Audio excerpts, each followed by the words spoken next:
Boom! Texas Longhorns at a big-time defender out of Charlotte, North Carolina, Samari Matthews, a defensive back, about 6'1.5" 190 pounds or so, Gerry. He commits to the University of Texas over South Carolina, Miami. A dozen or so other schools were in heavy pursuit. This is a blue-chip guy out of the state of North Carolina. Texas reaching into the North Carolina area for the first time in a long, long time. Tell us a little bit about what you know about this blue chip prospect, nationally ranked prospect, Samari Matthews. Yeah, he goes to Huff High, about 15 miles north of Charlotte. It's actually one of the better public schools in the state of North Carolina as far as talent goes. They've had a lot of really good players come out of there. I lived up there for a little while in that area, but really is a physical, instinctive player with really good size, good arm length. Well, that's a strong build when you see him in person. I saw him a couple of times when he was on campus as well. CJ did as well. So we both kind of commented, man, he's a good-looking kid physically. I mean, he's a developed kid for a corner that's about to be a senior in high school. But a kid that really has had a liking for Texas more than Texas went out and recruited him. When Mark Orfe was hired at Texas, I think one of the first guys he offered, if not the first guy, was Samari Matthews. And that's because Samari Matthews, people in his camp, whether it be 7-on-7 coach, high school coach, or whatever, reach out to Texas, say, hey, look, this kid has serious interest in Texas if y'all think he's good enough. And obviously, we have him as a 4-star plus kid. We think he's a really talented corner. And so Mark Orfe watched him, reciprocated that interest, and offered him. And then they got him on campus with his family in the spring, then back for the official visit. At one point, it looked like it was going to be Texas or Clemson. Then Clemson kind of faded away. Miami replaced them, got an OV to start this whole process, and he visited Miami. He visited Texas, Florida State, visited Texas, and visited South Carolina. And South Carolina, coming out of their visit, had a little bit of chatter, but then it shifted back towards Texas and to where we are today with Texas really in one of the top corners on the East Coast. You mentioned that long arms, big body, had 19 tackles last year, 2 picks, 25 tackles as a sophomore, 1 interception, played varsity as a freshman, 33 tackles, an interception as well. Also a two-sport star, ran track for his high school as well, specialized in the 200-meter. Gerry, we look at this and we talk about it, what Texas is doing right now. This brings the Longhorns to 18 commitments. A couple of them in the secondary, Yaheem Riley out of Austin Anderson. We've talked about him before. Longhorns are trying to really bolster the secondary after a year in which they really hit some home runs in the secondary as well. What are your thoughts on what they're doing specifically in the secondary? And is Matthews a true corner? Is he a nickel? What is he, Gerry? Yeah, I think he's a corner in the sense of Manny Muhammad as a corner, right? I think he's going to be a technician and a physical player more than he's going to be a pure turn and run speed player, which means he can play corner very well at Texas and in the SEC, as Manny Muhammad's proven he can do.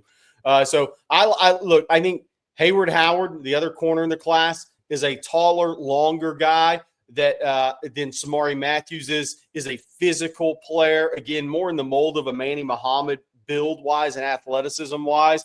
And like you said, Yaheem Riley, who will play nickel at Texas, which leaves that safety spot still a need for Texas in this cycle, although they have some really good ones on campus at multiple spots in the secondary. But Mark Orfe's first corner class with Matthews to go with Hayward Howard now is impressive in short order to see how far he's come since he got to Texas. This was his first blue blood job.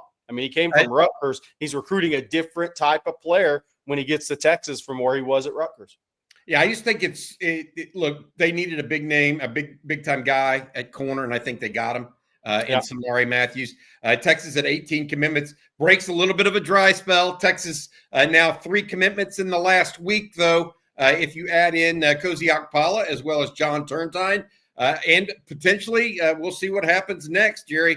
Not a lot of meat left on the bone as it relates to guys that have already announced their timelines or whatever, but Texas is going to continue to recruit some guys that have already committed elsewhere. They're going to recruit guys that haven't. So we'll see how all this turns out for the Longhorns.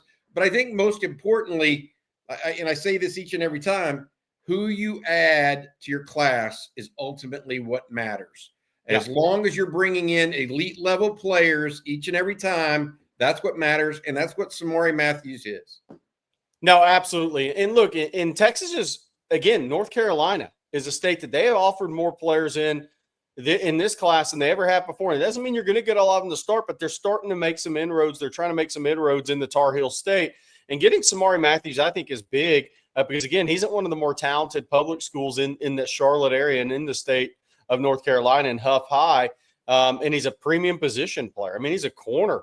And they beat South Carolina. They beat Clemson. They beat Miami for him. And I like that. I like that get from Mark Orfe a lot because it kind of shows his recruiting chops. And then to go in the car and get Hayward Howard over LSU, the same thing. So I like I continue to like where the class is headed, despite the ups and downs of the winding road, whatever you want to say it. Look, I mean, if there's one thing we're gonna continue to say it on Texas football is Sark's proven that they weave down the road and they find their way in the signing top 5 classes every year. And we're going to remain consistent with until they prove they're not, we're going to say they are. Yeah. And I actually think there's things going on behind the scenes that may lead to that too. But we don't see everything. And so it's not evident. All we're doing is tracking commitments, et cetera, and visits. But I believe that the Longhorns, to your point, Gerry, likely headed in that direction. All right, that's going to do it. We're going to let Rod Babers chime in a little bit on what he thinks of Samari Smoke Matthews. That's his nickname. And the former NFL cornerback that joins us here on Texas Football will tell you a little bit about him. But before we do that, I want to say one last thing. Samari Matthews, hook 'em horns, buddy. Hey, what's up, folks? Lifetime Longhorn Rod Babers here. DBU gets another one in the 2026 class. The Longhorns get a commitment from Samari Matthews, a little over 6 foot, 190-pound corner or defensive back, I should say, out of North Carolina. And I really liked what I saw. And I saw there are some guys. I mean, look at my notes here, right? Look how I went all. That's how much I enjoyed watching Samari Matthews. I ended up taking way too many notes. I'm not gonna get to all my notes here in this breakdown, but I got him classified as a technician. But I do think that he could have the ability to be a ball hawk if the ball is thrown in his direction. I don't think at his level he gets the ball thrown in his direction a lot. So I will classify him as a technician. He is very proficient and efficient in his movements. I talked about that here in my notes. Very little wasted movement by him overall. And I think that's part of when you're talking about the footwork, no false steps. We usually young DBs see a lot of false steps, especially in man coverage or in press man or even playing off coverage. Not with this young man at all. Makes him really, really efficient. And I like him in press coverage. Why? He's patient. Look how patient he is there to try to get a jam and reroute the wide receivers. So his patience helps him when he's playing up. All right, and he's playing press because he can get a jam on the corners, jam on the wide receivers. But it helps him when he's playing off too because he doesn't take himself out of the play. You can tell that he's reading the 3-step initially when he's playing off. He's got a really good eye discipline going from the 3-step from the quarterback to whatever his next progression in his read is. Could be the number 2 receiver, could be back to number 1, back to number 2. Does a great job with his eye discipline. That is compatible with PK's defense.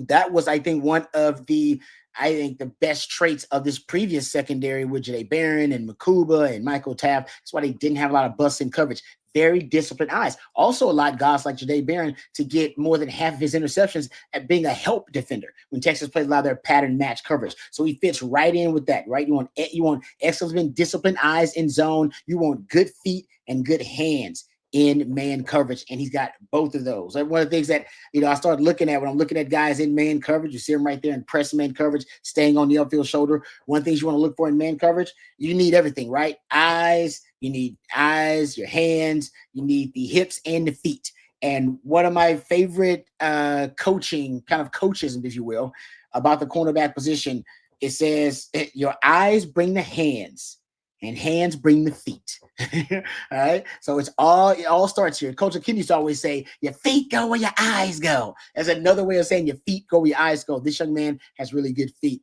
Really good feet, but I think that's from his eyes being in the right place.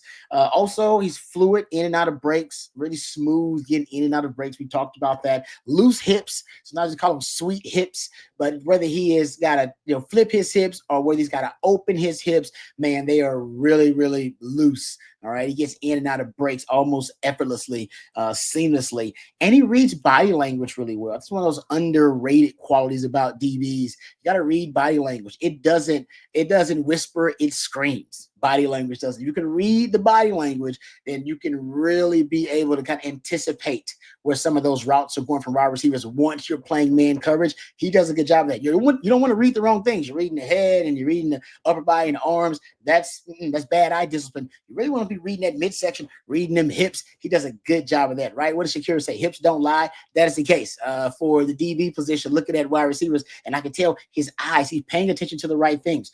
He's just a natural DB, guys. When you're talking about the makeup speed, you're talking about the hips, the fluidity of movement, the like I said, he doesn't have a lot of wasted movement, not a lot of false steps. There are a lot of things you can point to, but he's got all the raw materials to be a guy that can play on the outside or he can play in the slot. He'd be comfortable playing either one of those spots. And I think the last kind of compliment I'll give him ultimately is that he understands the game, understands where his help is. You can tell him using leverage, using inside leverage, using outside leverage, and you watch, he kind of knows, even using the sideline as a cornerback, he knows where his help is too. That's a very subtle thing for young DBs, but you can tell for him, it's natural. It's kind of naturally programmed in him. So whatever you're looking at, I don't know if he has a real flaw to his game. That's why I say he's kind of a natural defensive back. I think Texas got themselves a hell of a corner in Samari Matthews. I'm excited about it. Another member of DBU. So that's my breakdown of the latest member of the 2026 class for the Longhorns, Samari Matthews out of North Carolina.